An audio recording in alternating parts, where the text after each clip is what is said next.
بذاری یه مود نگاه کن آرومی داره، ریلکس. مثل مود خودت؟ آره همین موده.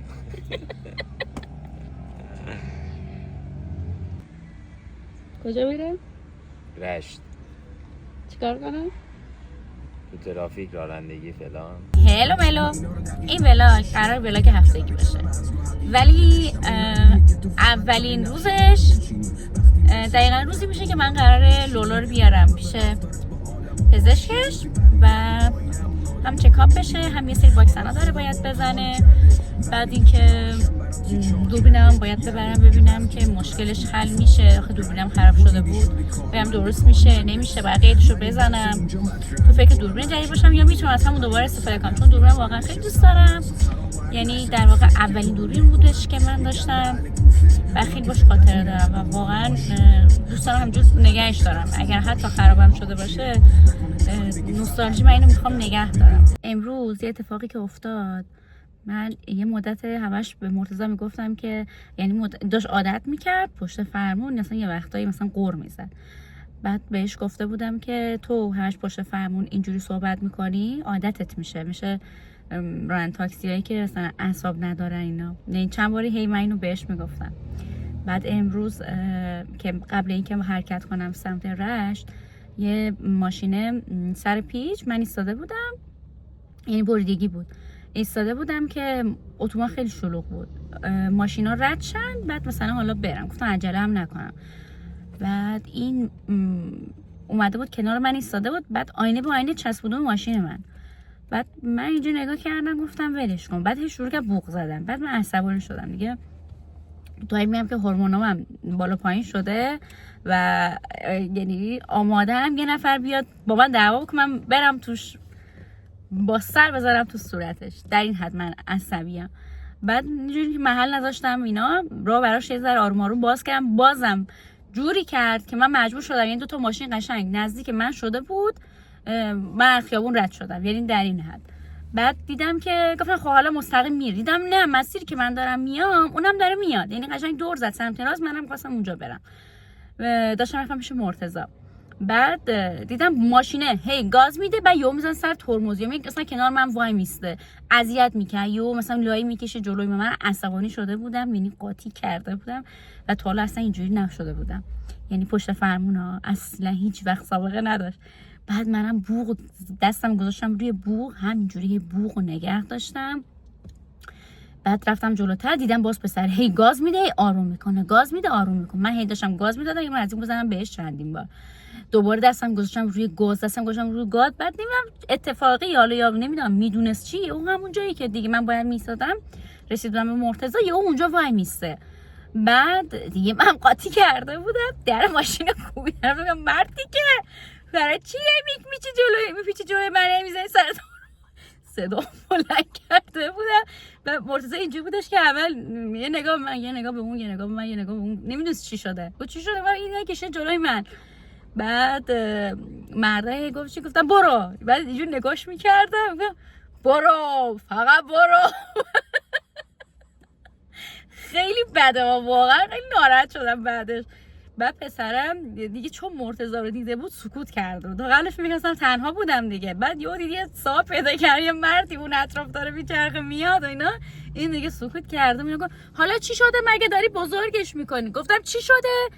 تو اصلا تو داری میپیش جلوی من، هی دستی میکشید، دستی نکشید، جفت میکرد با آینه، هی مثلا چیز میکرد، اذیت میکرد، بوق میزدی، وای میزدی سر تو، الان میگی چی نشده، برو فقط برو. بعد مرد رفت. از شانس منم اونم اون جلوتر ما مثلا خونش بود اینا.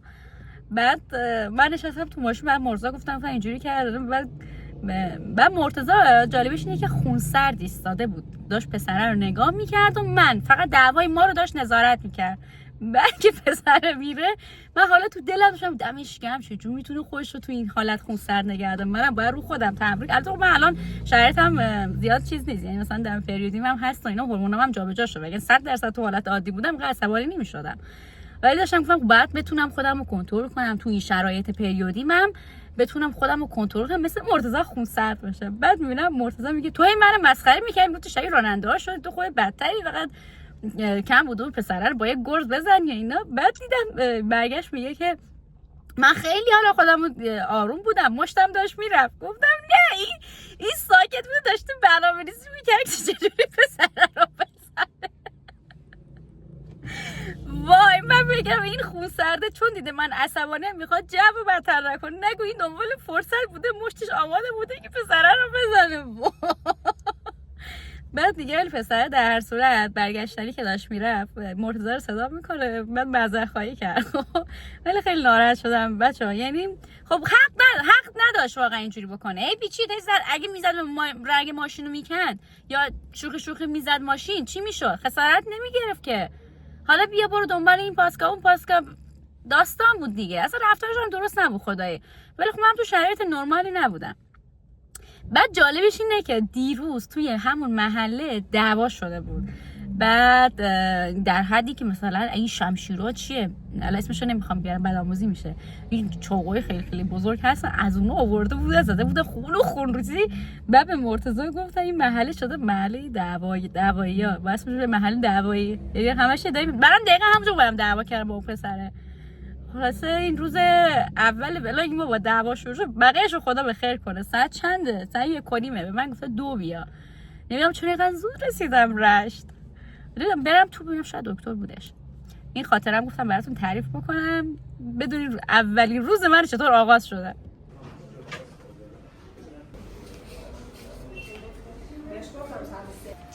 کیلو سن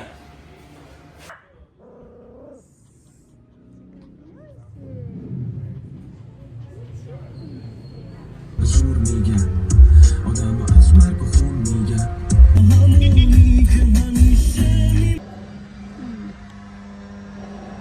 هلو از روز دوم دارم درست میگم. یه لحظه اجازه بدین یه ماشین واسه نمیشه.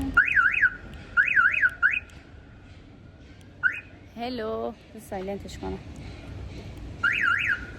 یه لحظه قاطی کرده، یعنی من اشتباه. اجازه بدین. خب هلو از روز دوم. ولی یه چیزی که میخوام بهتون بگم اینه که من از زمانی که بلاک گرفتم دلار بردم دکتر، وقتی رفتم خونه افتادم، حالم بد شد و کمر دردم به شدت شدید شده بود. من این باشگاه که میرفتم عضلاتم گرفته بود ولی نرفتم دکتر. بعد پخش شد توی کل کمرم و من دیگه افتادم. از اون یک شنبه تا الان که 5 شنبه است حساب کنیم، من تازه امروز تونستم پاشم ولی هنوز درد رو دارم. ولی مثلا در حدی هستم که میتونم پشت فرمون بشینم. دیروز باشگاه نرفتم. الان اومدم اینجا ببینم که برای تولد سونیا دوستم یه کادو بگیرم براش پست کنم اهواز. بعدم دیگه شبم که باید اگه مرتضی اوکی بده یه جشن داریم، میریم جشن عروسی. ممکنم هست نریم، نمیدونم. حالا ببینم برنامه‌اش چجوری میشه. پیدا کردم برای خودم ببینم چجوریه.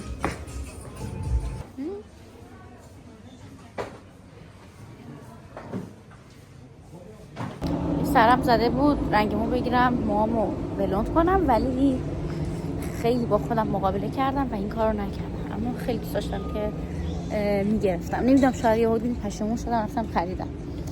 ولی من رنگ بلوند رو خیلی دوست دارم ولی چون موم آسیب میبینه این کارو نمیکنم. ولی وقتی خودم رنگ میکنم بهتر میشه. هنوزم کد تولد رو پیدا نکردم.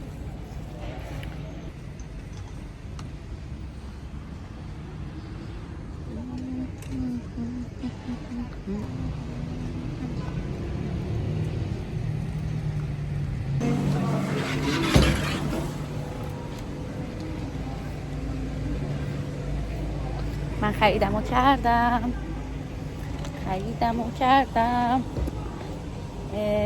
حالا باید برم کارهای دیگر انجام بدم.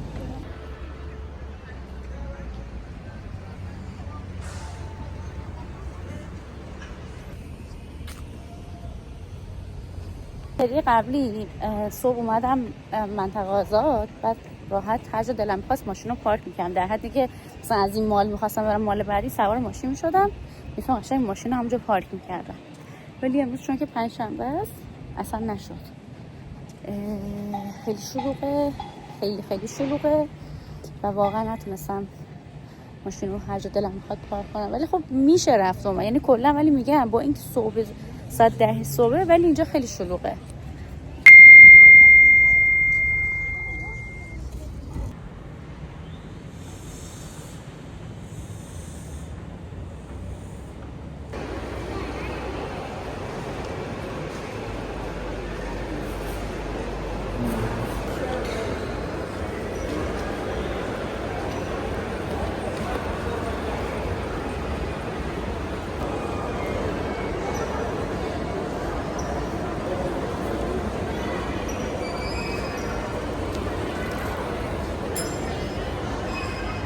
من خریدامو کردم ولی واقعا نمیتونستم فیلم بگیرم، خیلی شلوغ بود و یه مدت چون که ولاگ نگرفتم دستم عادت نداره، خسته میشم.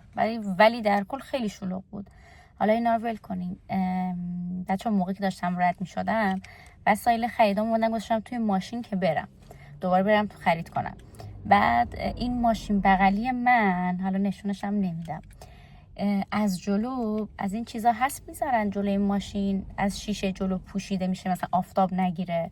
این گذاشته بود که دید تو ماشین نباشه. شیشه هاشم که 100% دودیه. بعد یه لحظه صدا دوزیر اومد، بعد من یه نگاه هم چرخید سمت ماشین، فکر کردم چون ماشین من کنارش بود، فکر کردم برای من صدا در اومده و یه دختره با استرس پیاده شد، بودو رفت. ولی پسر پیاده نشد. داخلم تاریک، صندلیارم خوابونده بودن، چون داشتن کارهای خاک برسری میکردن. بعد من خریدامو گذاشتم تو ماشین، رفتم دوباره خرید کردم، برگشتم دوباره که اومدم یه دختر دیگه از ماشینش پیاده شد. یعنی این واقعا تا شب اینجا سه دختر میخواد برو بیاد. وای هنوز ماشین اینجاست. فکر کنم شغل مرده همین باشه، تا یک غلطایی داره میکنه دیگه. گفتم اینم بهتون بگم در جریان کارهای خاک برسری در ماشین باشید. بعد اینکه الان باید برم دوش بگیرم، کارامو انجام بدم، بعد دیگه هیچی دیگه، بعدم آماده بشم، بعد غذا ببرم، چقدر صداش زیاده دیگه، برم کارامو انجام بدم. اگر شد میریم عروسی.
مکیومش هم زدی؟ آره. واقعا؟ خب الان گوشی خودت تو بذار تست کن، یا اگه گوشی تو شارژه؟ گوشی من اینجاست. بیا این گوشیمو بزن. چرا خاموش شد؟ به چه صورت بود؟ حالا هر جوری که فقط بخوام ببینم. دکمه داره؟ دکمهش پشتشه. خیلی با کلاس لکچریه.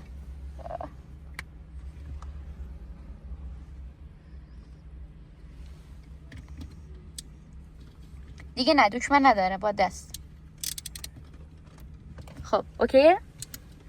امیدوارم که روی دست انداز نیفته. هلو بیا اینجا بچه ها سلام کن. بابا بیا خودت سلام کن. بیا سلام.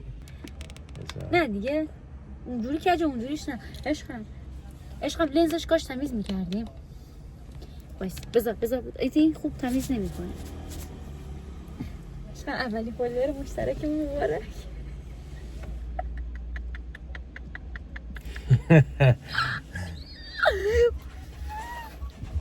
این هولره دیگه آدم ذوق داره دیگه. اولی هامون رو داریم با هم تجربه میکنیم. این آذربایجان نمیدونم یک این چیه؟ فکر کنم ونزوئلاه. دیگه یک درمیون گذاشتن.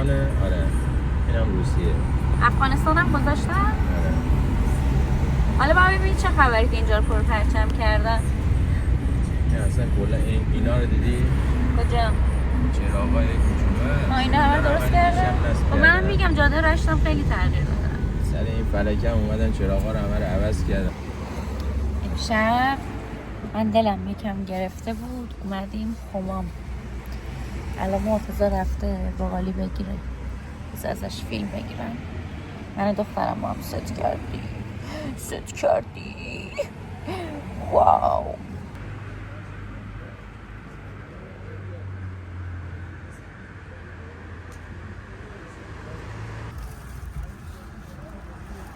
چی باقالی با نون میخوره؟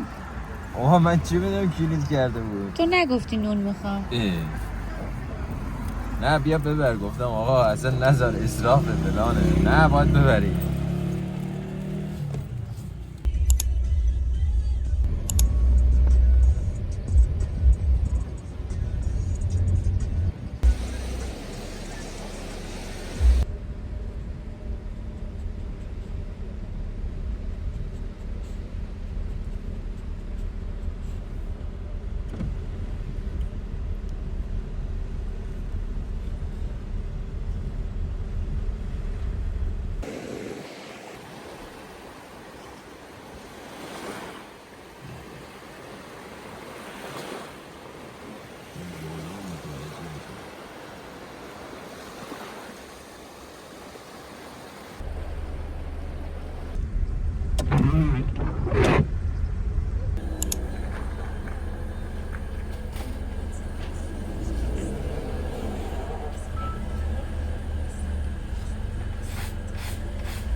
یا مشخص ما ورزشکاریم یا نه؟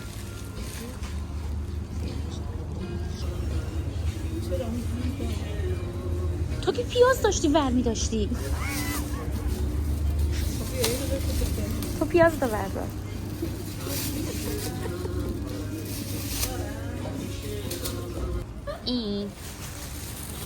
این چشمشه، این دماغشه، این دهن کوچولوشه، چونه نداره. اینم موهاشه، یه ذره شیویت داره این بالا. البته مهندسه میگیم من چیزای دیگه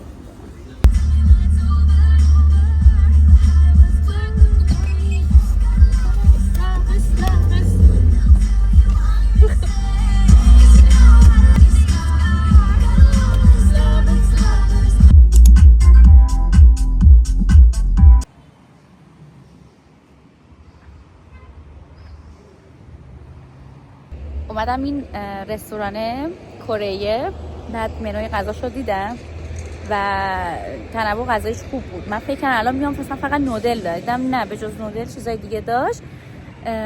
حالا گفتمش که بر 28م فکر کنم توی اینستاگرام اگه درست دیده باشم روز مرد بود. بعد دوست داشتم که با مرتضی بیایم اینجا. حالا به مناسبت روز مرد 28م میخوایم با هم بیایم این رستوران اینجا. یعنی امروز 26مه میشه فردا نه پس فردا اگر درست گفته باشم 26م باشه.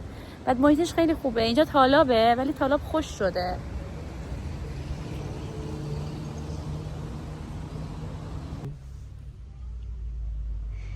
خودت یه بار من گفتی، خودت نگفتی یا یک از دوستات گفت؟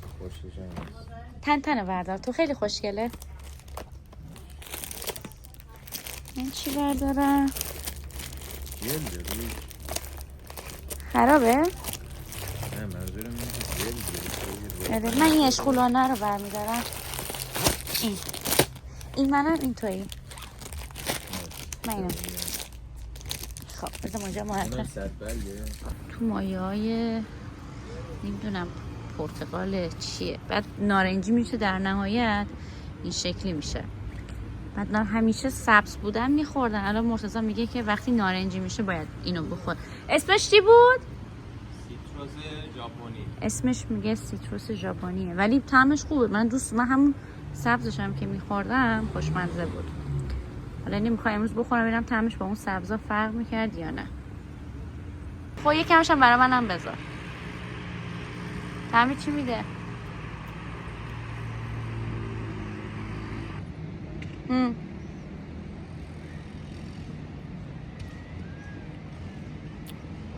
طعم مخلوطی داره. خب دقیق شده مثلا مثل لیمو، نارنگی، 3 تا میوه رو با هم دیگه. چه خوشمزه است. خیلی خوشمزه. خیلی خوشمزه است. گسنگه خوبی؟ او خدا او خل نداره پاچه هستن. سرتون پیش میره؟ میشم میگن دنیا دور سر بیچرخه وقتی عاشقی. الله اکبر تموم کنیم بازی کسی رو. با این دست من چجوری با اون بست؟ بیا تولدت مبارک. عشقم جانم من میخوام خواستت چیه؟ بگو برآورده کنه. نه عشقم من به مناسبت روز مرد میخوام از تو دعوت کنم که با من بره. دعوت به چی؟ دیسکو؟ نه دیسکو دیگه نداریم. کلاب؟ رستوران. دعوت من میپذیری؟ بستگی به رستوران داره. رستوران کره. تمام. ها؟ یس. با هم قرار بذاریم؟ یس. عشقم با هم قرار بذاریم؟ با هم دیت کنیم. آره؟ یس. تو خودت بیا من خودم بیام؟ یس. تو با اسنپ بیا من با ماشین. کار دارم. به بالا؟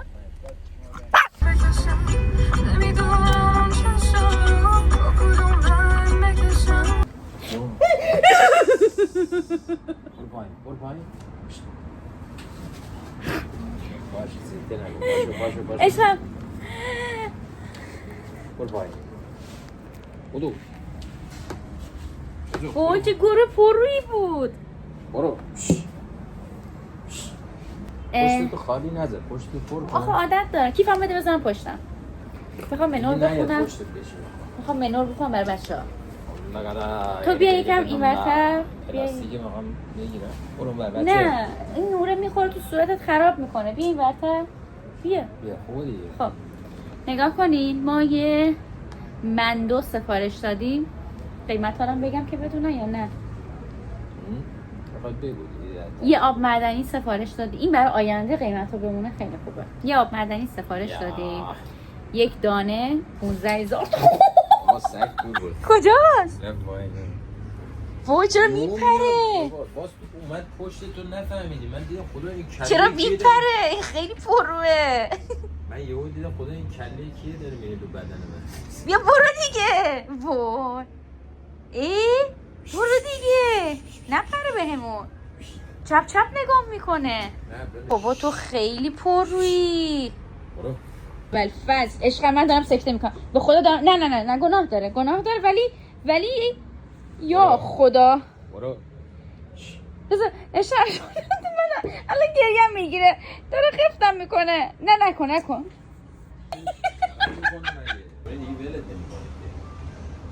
وای بیا برو دیگه پیشی.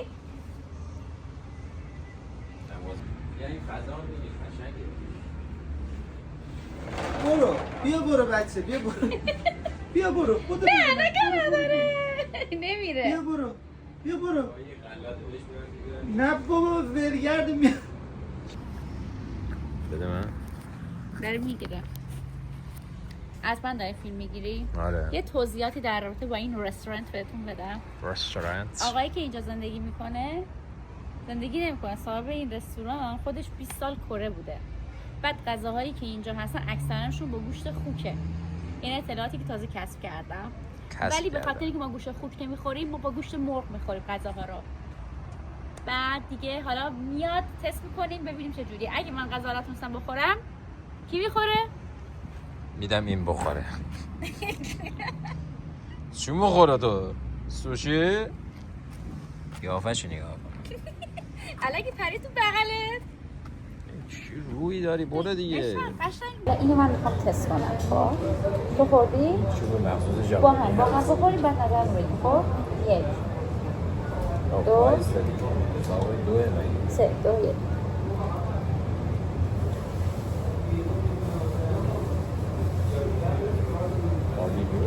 قربان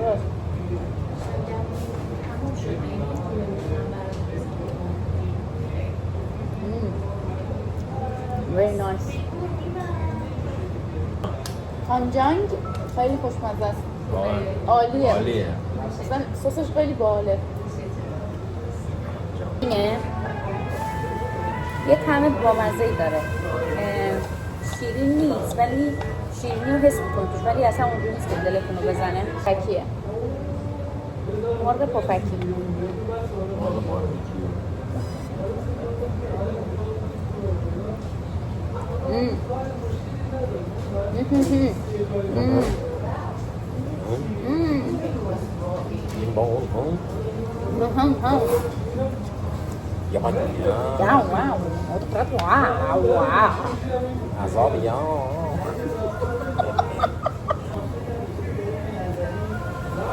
من تای این غذاها رو باید در بیارم. یارو 20 سال زندگی کرد یه روزی میخواد تایشو در بیاری؟ آمجان بخور. در وضع امجان. از این سس هم میتونی بخوریم. البته این فکر کنم این سسه واسه اینه. کایو دیشب کجا بودی؟ رفته بودم بایو. بگو رفته بودم شوشین.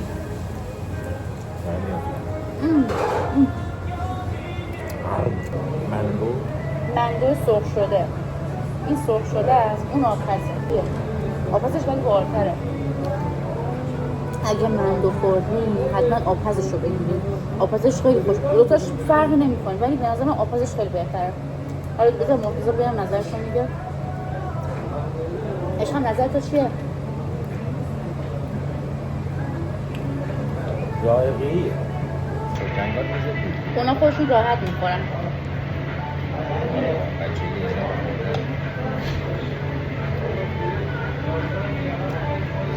چوسی بردی